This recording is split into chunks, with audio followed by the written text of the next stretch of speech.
नमस्कार दोस्तों। Middle east में वॉर फाइनली स्टार्ट हो चुका है। जो वॉर अभी तक इजराइल और हमास के बीच में हो रहा था, जिस वॉर में ईरान अभी तक अपनी प्रॉक्सीज के थ्रू लड़ रहा था, प्रॉक्सीज मतलब हिजबुल्लाह के थ्रू लड़ रहा था, हमास के थ्रू लड़ रहा था, यमन के हुदीस के थ्रू लड़ रहा था, उस वॉर में अब फाइनली ईरान ने डायरेक्टली एंट्री कर ली है।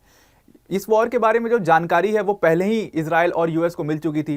देखो रिपोर्ट्स में, और मैंने इसके ऊपर वीडियो भी बनाया था कि जो इंटेल मिली है इजराइल और यूएस को, वो इंटेल ये थी कि जो ईरान अटैक करेगा इजराइल के ऊपर में, वो अटैक 12 अप्रैल के बाद ही करेगा, क्योंकि जो रमज़ान का पूरा मंथ होता है वो उनके लिए काफ़ी इंपॉर्टेंट होता है, तो उसके ख़त्म होने के बाद ही कोई अटैक की एक्सपेक्टेशन आप कर सकते हो। और वही एग्जैक्टली हुआ। कल हिजबुल्लाह ने 100 मिसाइल्स फायर किए थे इसराइल के ऊपर, लेकिन वहाँ पर कोई सीरियस डैमेज इसराइल को नहीं हुआ था। और आज जो है वो ईरान ने अटैक किया है इसराइल के ऊपर में, और ये जो अटैक है ये काफ़ी प्लान्ड अटैक था, जिसमें ड्रोन्स और मिसाइल्स के थ्रू ये पूरा अटैक किया गया। हंड्रेड्स ऑफ ड्रोन्स जो है वो इसराइल की टेरिटरी पर छोड़े गए। अब इस पूरे मामले की जो जानकारी है वो कंफर्म आईआरजीसी ने किया। आईआरजीसी का मतलब है इस्लामिक रिवॉल्यूशनरी गार्ड कॉर्प्स, और आईआरजीसी जो है वो ईरान की सबसे बड़ी पैरामिलिट्री, आई होप आपको पता होगा। अब ये सारा इशू शुरू कहाँ से हुआ था और ईरान इसमें डायरेक्टली क्यों पड़ गया, आपको पता ही होगा कि ईरान की जो एम्बेसी थी सीरिया के अंदर में, वहाँ पर इजराइल ने अटैक किया था, और उस अटैक के अंदर में इसी आईआरजीसी के 2 बहुत बड़े कमांडर जो हैं उनकी डेथ हो जाती है, जिसके बाद जो ईरान के सब सुप्रीम लीडर थे अयतुल्ला खोमेनी, वो बिल्कुल मीडिया पर आकर के उन्होंने सामने इस चीज़ को कंफर्म किया था कि हम इसका रिवेंज लेंगे और हम इजराइल के ऊपर में अटैक करेंगे। तो ये अटैक कोई अचानक से नहीं हुआ है, ये बिल्कुल प्रिडिक्टेड अटैक था कि ये होना ही था, क्योंकि चीज़ें इतनी ख़राब ऑलरेडी मिडिल ईस्ट के अंदर में हो चुकी थी कि ये ऐसे अटैक होने ही थे। और इजरायली मिलिट्री ने भी इस चीज़ की जानकारी दी है कि ये अटैक ईरान की आईआरजीसी ने किया है, लेकिन जितने ड्रोन्स थे और जितने भी मिसाइल्स थे, इजरायली मिलिट्री ऐसा कहती कि इन सारे ड्रोन्स और मिसाइल्स को इंटरसेप्ट कर लिया है इजरायली एयर स्पेस के बाहर ही।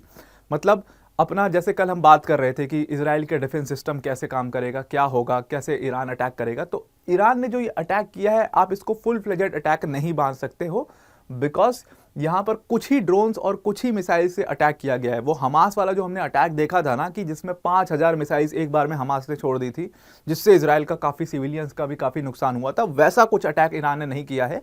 और ईरान ने भी कंफर्म किया है इस चीज़ को कि भाई हमने जो अटैक किया है, ईरान की जो आईआरजीसी है उसने कंफर्म किया कि हमने जो अटैक किया वो हमने स्पेसिफिक टारगेट्स पे अटैक किया है। मतलब स्पेसिफिक टारगेट्स मतलब मिलिट्री जो बेसिस थे वहाँ पर अटैक किया, जहाँ पर मिलिट्री के स्टैंड थे वहाँ पर अटैक किया। हमने किसी सिविलियन एरिया को कोई अटैक नहीं किया है, इसमें किसी सिविलियंस की कोई कैजुअलिटी नहीं है। और यही बात जो है वो कंफर्म इजराइल भी कर रही है। और ऊपर से इसमें जो बाइडेन का जो है तुरंत ही इसमें स्टेटमेंट आता है इस पूरे अटैक के बाद कि हमने इजराइल के साथ मिल करके जितनी भी ड्रोन्स और मिसाइल्स से अटैक किया गया था सबको हमने टेक डाउन कर दिया है। मतलब इजरायली एयर स्पेस के बाहर ही इंटरसेप्ट करके वहीं गिरा दिया है सारी जितने मिसाइल्स और ड्रोन्स थे उसमें से। और जो 1-2 आए भी होंगे उनसे बहुत माइनर डिस्ट्रक्शन हुआ, कोई बड़ा डिस्ट्रक्शन नहीं हुआ है। अभी जो पूरा अटैक है इसको प्लान किया ईरान ने और अपनी प्रॉक्सीज के साथ। ईरान की कई सारी प्रॉक्सीज हैं, आपको पता ही है, यमन में हुदीस हैं, हिजबुल्लाह लेबनान में, सीरिया में हैं, इराक में हैं, यहाँ पर हर जगह पर ईरान की अपनी प्रॉक्सीज हैं। उन्हीं प्रॉक्सीज के साथ मिल करके सीरिया, इराक और यमन की प्रॉक्सीज के साथ मिल करके ईरान ने ये पूरा अटैक कल इजराइल के ऊपर किया है।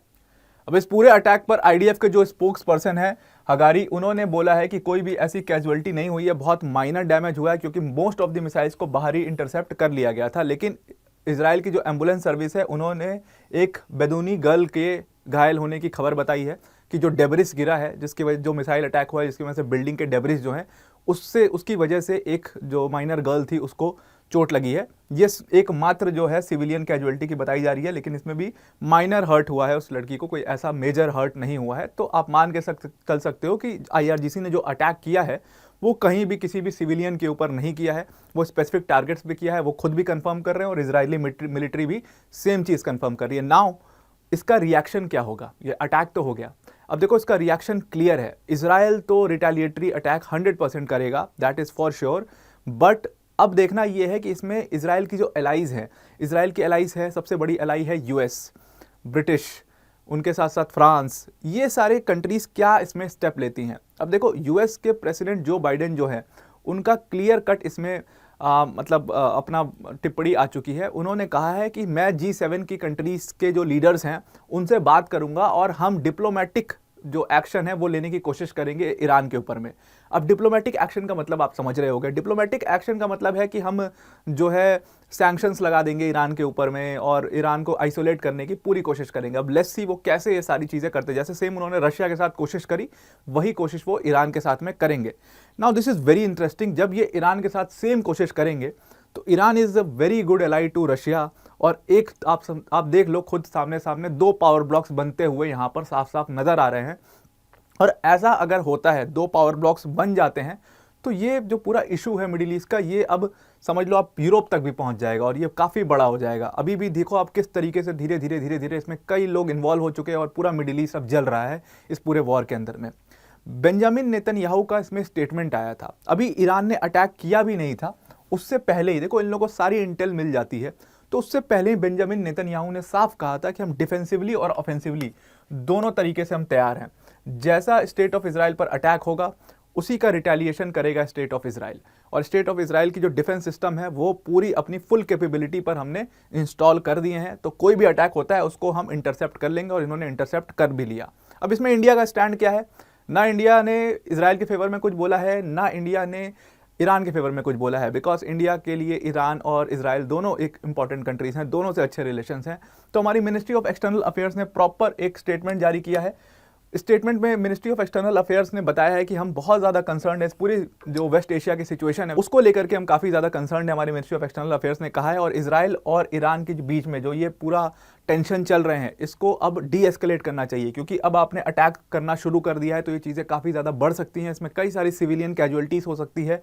तो आप जल्दी से जल्दी इसको डी एस्केलेट करो, ये सारी चीज़ें ख़त्म करो और डिप्लोमेटिकली बात करना शुरू करो, क्योंकि आप वायलेंस से बात करोगे तो वायलेंस का कभी भी कोई भी रिजल्ट नहीं निकलता है। आपको at last diplomatically he decide करना होगा कि क्या क्या डिसीजंस लेने हैं इसके ऊपर। एंड आई थिंक कि अब इनको इट्स हार्ड टाइम, अब बहुत कुछ हो चुका है ऑलरेडी, मिडिल ईस्ट में काफ़ी नुकसान हो चुका है, तो अब इन दोनों कंट्रीज़ को बैठ करके डिप्लोमेटिकली बात करके इस पूरे मामले को सॉर्ट आउट कर लेना चाहिए। एंड आई ऑल्सो फील कि अब इजराइल को भी डिप्लोमेटिक सिचुएशंस देखनी चाहिए, डिप्लोमेटिकली इस पूरे मामले को परस्यू करना चाहिए, बिकॉज अगर रिटेलिएटरी अटैक करता है इजराइल तब तो ये मामला और ज़्यादा बढ़ जाएगा। तो आई होप आपको ये पूरा मामला क्लियर हो गया है।